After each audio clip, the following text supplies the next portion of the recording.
В северной столице прошли гастроли государственного ансамбля песни и танца «Симд». Артисты выступили в Мариинском театре и представили большую концертную программу. Мероприятие было посвящено 80-летию победы в Великой Отечественной войне. 4 дня до выступления югостинского ансамбля петербуржцы раскупили все билеты. Выступление «Симда» проходило при полном аншлаге.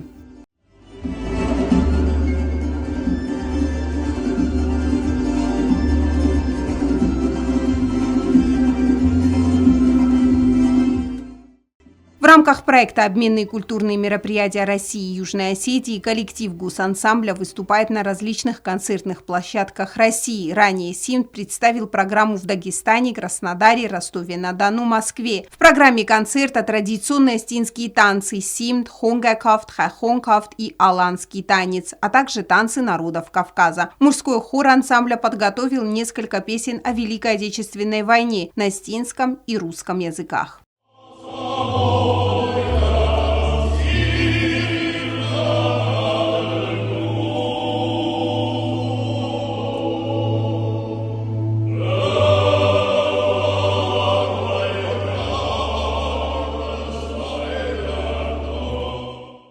Обменные культурные мероприятия России и Южной Осетии в первую очередь свидетельствуют о важности культурного сотрудничества между двумя странами.